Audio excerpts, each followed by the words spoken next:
Hello everybody, Buddy Webb, Midland, Texas. Got a little video I'm going to do for you this morning. I think you're going to find real interesting.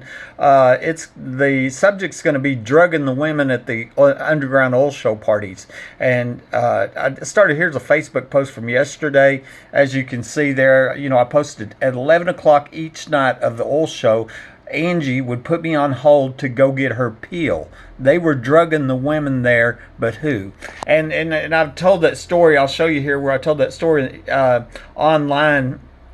And basically, we were talking on the phone, and while she's at this party, and then she'd put me on the phone. She'd put me on hold. She'd go get the pill. She'd come back, and then about an hour later, she'd be tired. It was usually that was 11 o'clock, about 12 o'clock, whatever. She'd be tired, and it'd make her groggy. She'd fall asleep. We'd get off the phone, and then then she'd come back here in the morning on the way to work because we worked in the same building. Okay, and then I know during that week of the oil show, while we were at work there, we go on break, and one of my coworkers, Donna Meadows, she asked Angie, said, what time did you get home last night? Angie said, about 3 o'clock, And then my understanding is that they were drugging not only Angie, but everybody. They were drugging there was a lot of people there, a lot of women there. They were drugging them, they'd fall asleep. And then they'd be woken up by men in their bed or whatever. They do their deal, and then, it starts the next day. And then, of course, there's the young girl that didn't want a prostitute that was crying. They murdered her, I tried to get Angie to report this, and she was afraid and told me high-level police were there. Anyway, the question here on this Facebook post is who was at the who was drugging these women? If we find that out, because somebody was providing them with these drugs, right? And so here, my first comment says, I wondered if the drugs were coming from the doctors that kill people for profit. Okay, remember the ex-wife had told me, before the murder attempt, I'm alive, 100% sincerity. The secret is a group of doctors are killing people for profit. But what she didn't tell me was her brother-in-law was a doctor, right? And, and come to find out he was my doctor on the night that I'm ambushed and shot. And that's the night that it's proven that the x-rays were faked, right?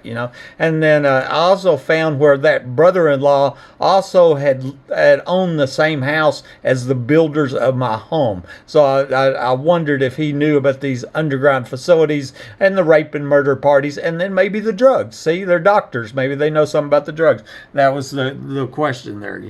The next thought was, I also saw I saw on the information site where Midland Lieutenant Dickey was connected with pharmaceuticals, and since it's now proven or known he came into my home from the same trapdoor entrance from where I was ambushed and shot, then maybe he knows who was drugging those women. And I'm going to show you that. This is Tony Dickey right here, and like I said, he was.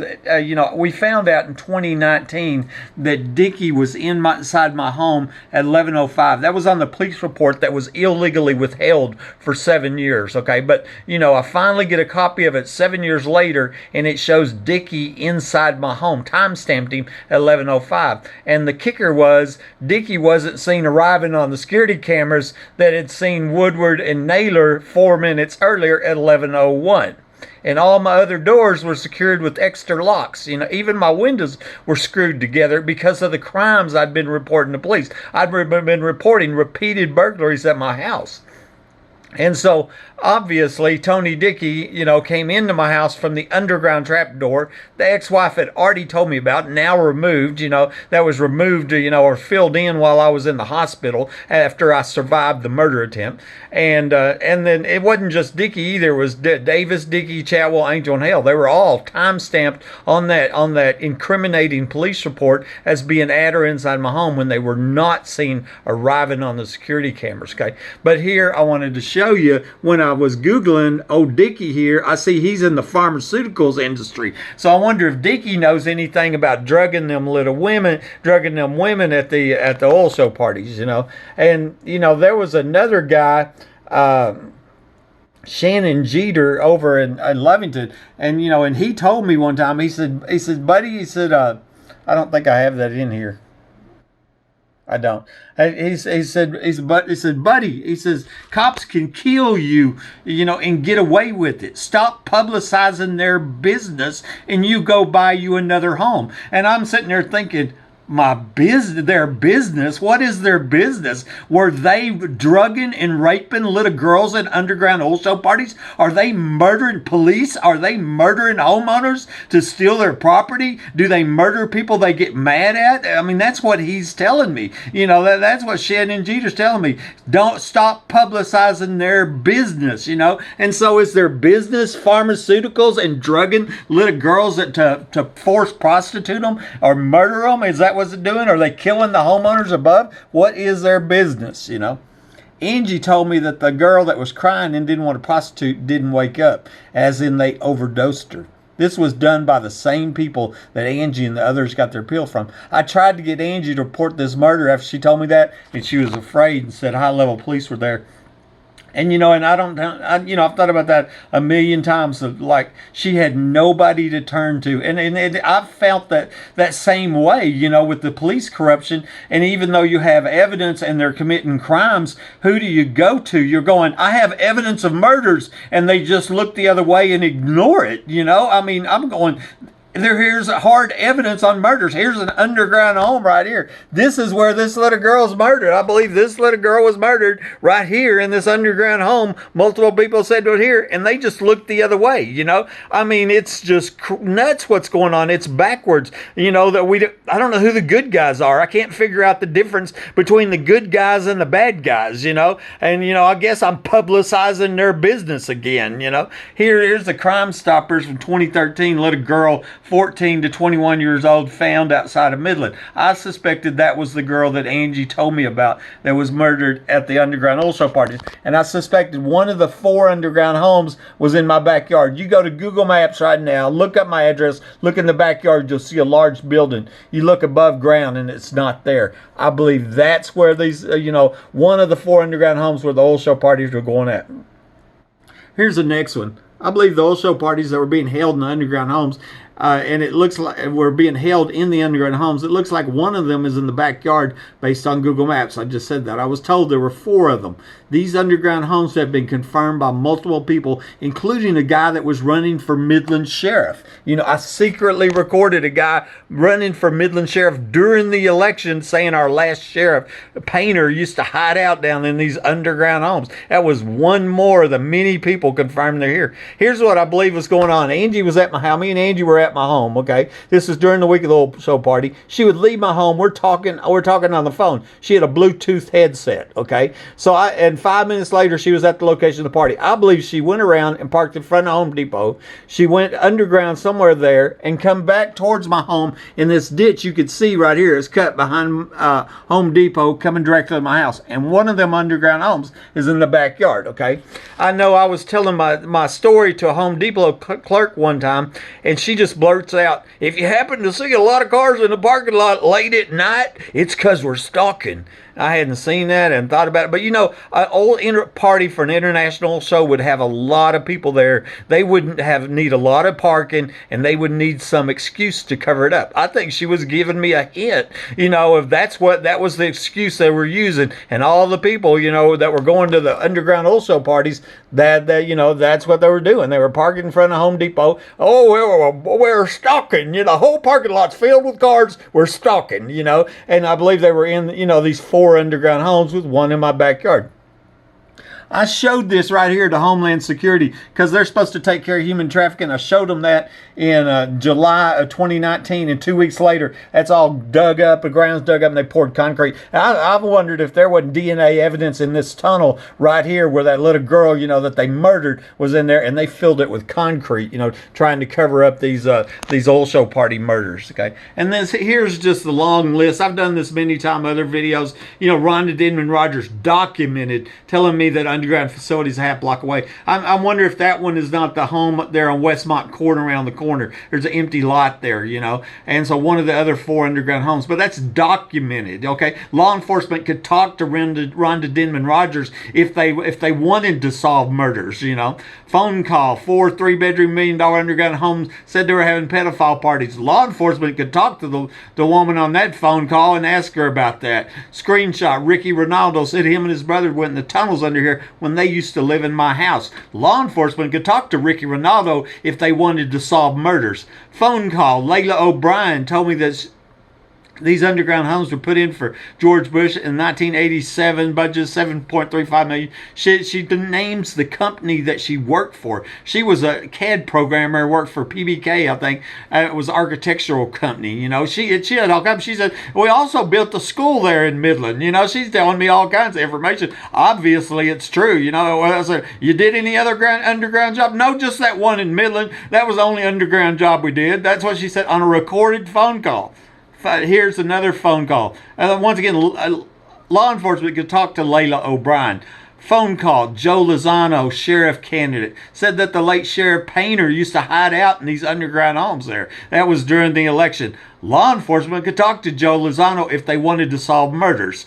Police report Canberra. Officers Davis, Dickey, Chadwell, Angel, and Ale entered my home from the underground entrance. That's the story I told you a minute ago. Law enforcement could talk to those dirty cops.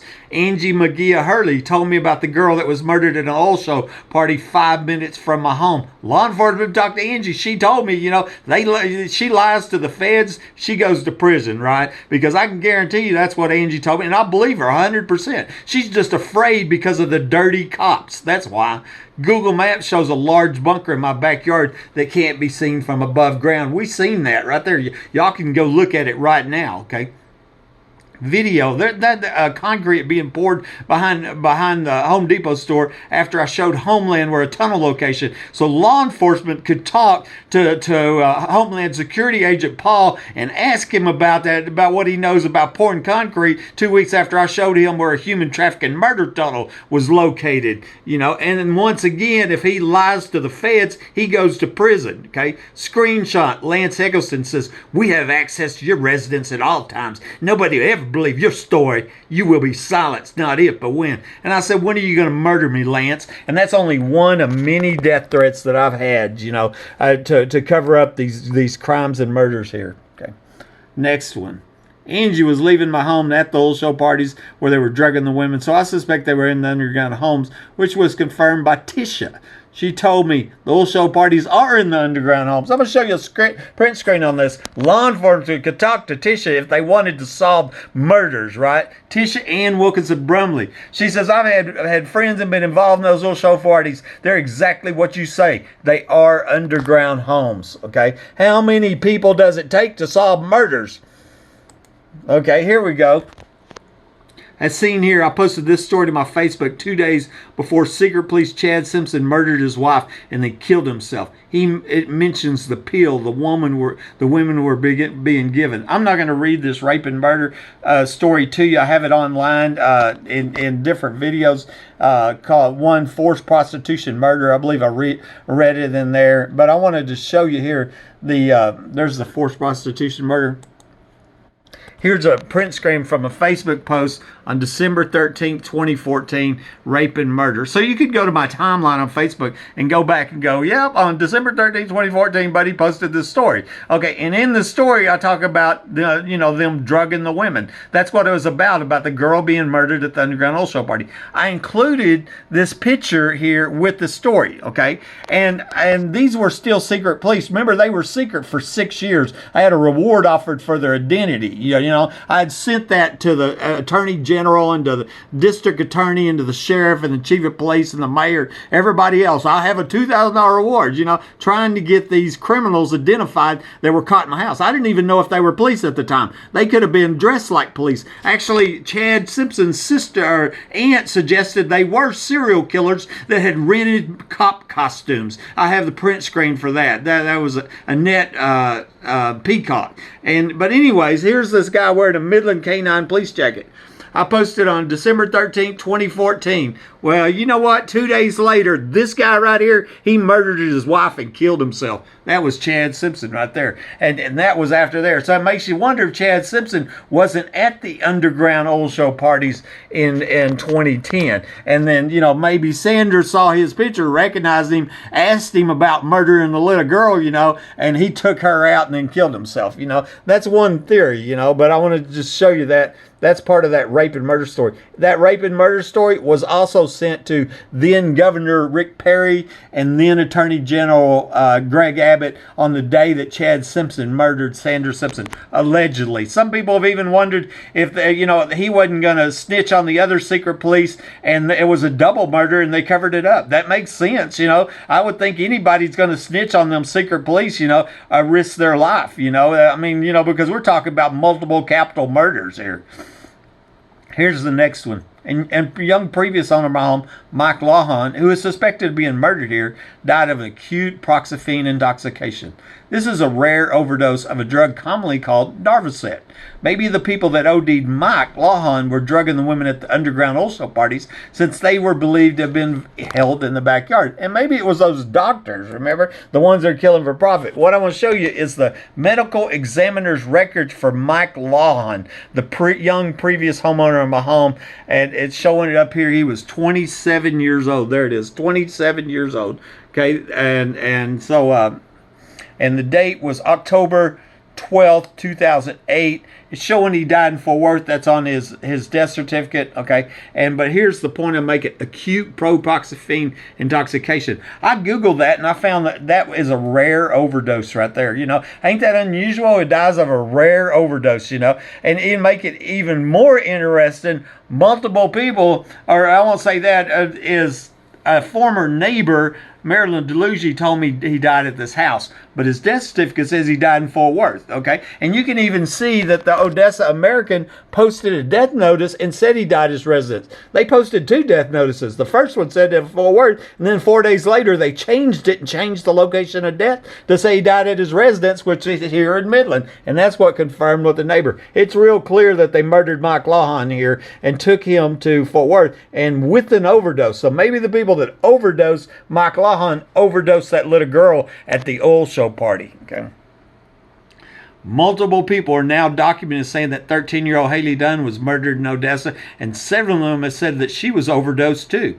It's suspected that Haley and her mom may have been at the underground oil show parties in 2010, since her mom was a stripper that was said to have been taking Haley, to the strip clubs with her. It makes sense that all of the strippers in the area were at those parties. A Haley Dunn blogger told me on Facebook that Haley Dunn was killed by a heroin overdose. I don't know how she knows this, but it seems important to know exactly what drug she was killed with. I don't think heroin comes in a pill, though, okay? And I just want to show you that. This is another print screen. Here's this blogger, Angelina Mitchell blogger, and she's saying Haley felt comfortable. She was there with them, and this was over in Odessa at that home, okay? I wrote and I said, Taryn Thomas and 10 of her friends might know the answer to that, because Taryn posted on Facebook, that Haley was over there in Odessa. Yeah, a lot of people knew Haley was over in Odessa. Supposedly, she's buried in the backyard. That's what Taryn had told me, okay? And then Angelina says, Renee said it was not until Haley seen herself as a runaway on the local news, then the guy gets a needle and a spoon, unaware that Haley was injected with. I feel to calm her down. Haley was given heroin, but accidentally kills poor Haley, okay? And so here, Angelina Mitchell's telling me the scenario, how Haley Dunn died, saw herself on the news, and all this. But, it's real specific with details on heroin. I'm like, wow, that's a big detail. I wonder who told you that. How'd you know that, And if it was Renee was in prison at the time, so there's a phone call that shows that Renee told her that, Angelina Mitchell says, if it was an accident, here's what I said. I said, if it was an accident, then they should just explain that. And I'm sure everybody will understand that accidents happen. And I'm being facetious, They shot up a little 13-year-old little girl with heroin, murdered her, and I'm being facetious. Like, well, it's an accident. Just tell everybody it's an accident. Accidents happen, And she's like, not these types of accidents. And I said, I'm being facetious. They shot up a 13-year-old with heroin, And she said, to calm her down, the heroin is a downer, And I said, more people, and she goes on to say, more people have died for the cause. Count. I didn't understand what it said. I don't understand what you're saying. Anyway, that's just, I'm going to end this right here, that on drugging women right here, and then raping them and murdering them at underground oil show parties that have police there. Something's wrong with this. Don't y'all agree? Buddy Webb, Midland, Texas.